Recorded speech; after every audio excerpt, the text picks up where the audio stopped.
বলছি গিনির এরকম একটা পরিবারে কিছুতেই বিয়ে দেওয়া কিন্তু উচিত হবে না। ফিজিক্স কেমিস্ট্রি ও সব দিয়ে লাভ কি?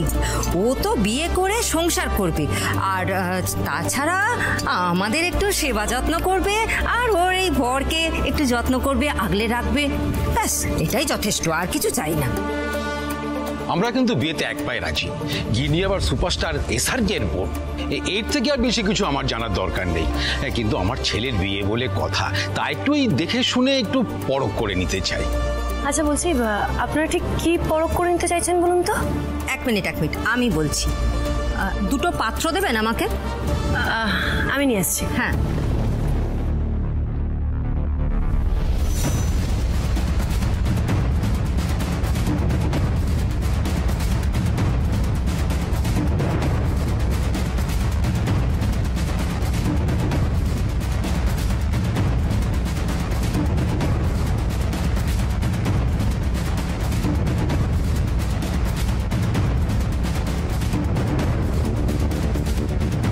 গিনিমা, ধরো ঠাকুর তোমাকে এই দুটো ঘোড়া দিয়েছেন, আর তোমাকে বলেছেন এর মধ্যে যে কোনো একটা বেছে নিতে।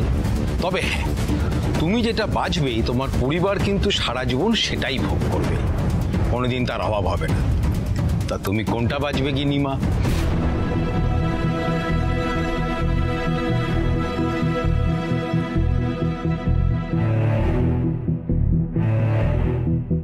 এইটা। এতেই বোঝা গেল মা, তোমার এই এত পড়াশোনা কিচ্ছু লাভ হয়নি, তাই তো তোমার ওপরের ঘোড়াটা ফাঁকাই থেকে গেছে। তাই তো তুমি আজকে এই সোনা ছেড়ে খাবার বেছে নিলে।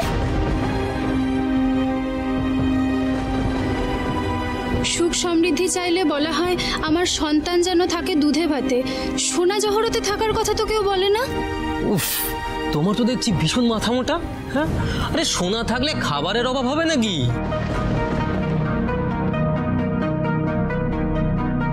আরে সোনা বিক্রি করলেই তো টাকা চলে আসবে, আর খাবারও কি। আরে বাবা রে বাবা, কি বুদ্ধি তোমার! I must say by God, তোমার মাথাটা হেভি মোটা। একদম ফুলিশ, বিগ ফুল।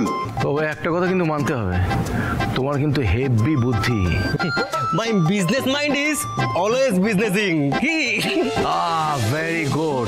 কিন্তু যেভাবে ইউ আর কামিং আমাদের বাড়ি, এবার সেইভাবেই চুপচাপ লিভিং আমাদের বাড়ি, কেমন?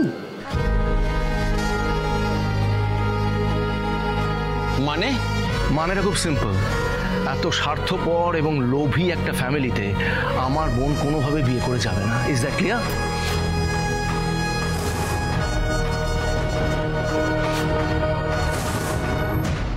আর এরকম চ্যাম্পিয়ন চম্পককে বিয়ে করাচ্ছে, গিনি সারা জীবন আইবুড়ো থাকাই ভালো।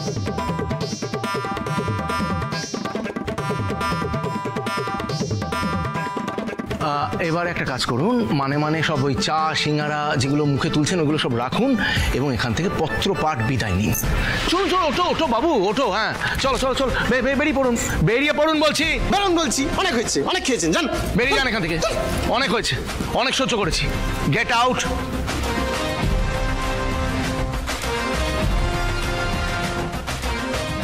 সত্যি বাবা, ঘটক যে কি সব লোকজন পাঠায়, সত্যি ছেলে আর বাবা মা দুজনেই পুরো কার্টুন।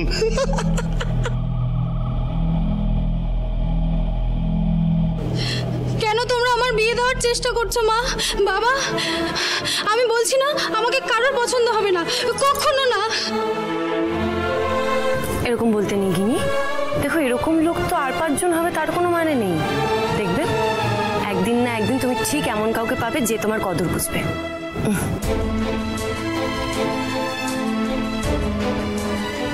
তোমার কি মন খারাপ গিনি পেপি? আমার কাছে তোমার মন খারাপ ঠিক করার একটা বেস্ট ওষুধ আছে। কি ওষুধ গুবলাই? দাঁড়াও।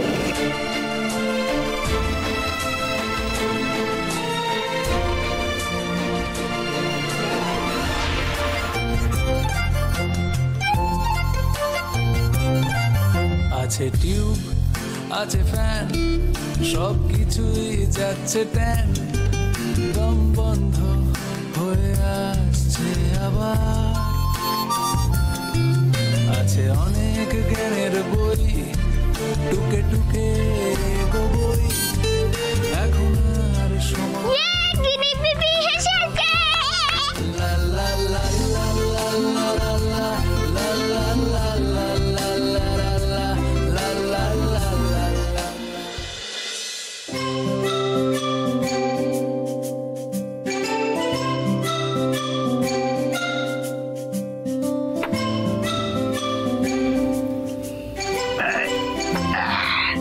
মন্ত্রী সামলাও ভাইয়া, মন্ত্রী গেলে সব যাবে।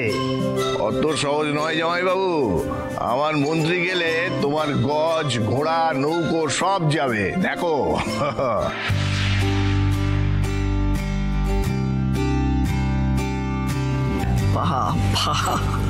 এদের তো দাবা খেলা যত না চলছে তার থেকে বেশি মুখের যুদ্ধ চলছে। দেখ, তোমার মনে আছে একটা সময় দুইজনে দাবা খেলতে বসলে আর দিক বিদিক জ্ঞান থাকতো না।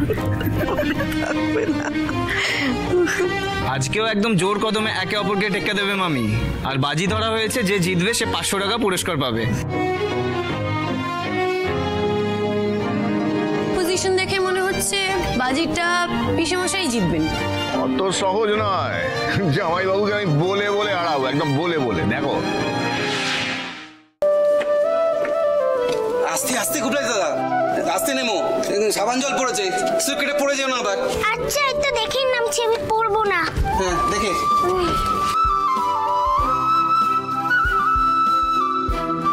আর দুটো দান আমার সব তৈরি হয়ে গেছে, চারদিক দিয়ে ঘিরে নিয়েছি, আর 2 দান বাদেই তোমাকে চেকমেট করে দেবো।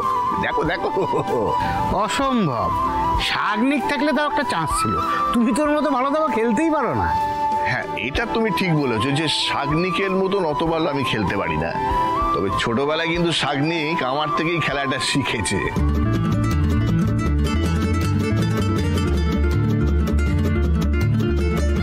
এরকম বাজি ধরে অনেক খেলা আমি জিতেছি, বুঝেছো?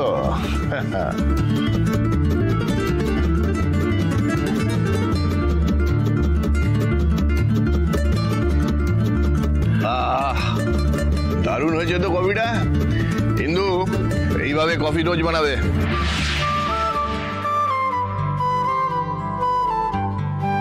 আপনার সত্যি ভালো লেগেছে? বেশ, এবার থেকে এরকমই কফি বানাবো আপনার জন্য।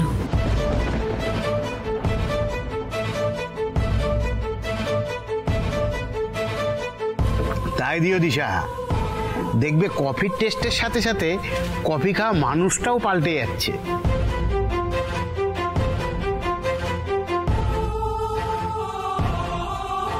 বুবলাই, এদিকে আয়।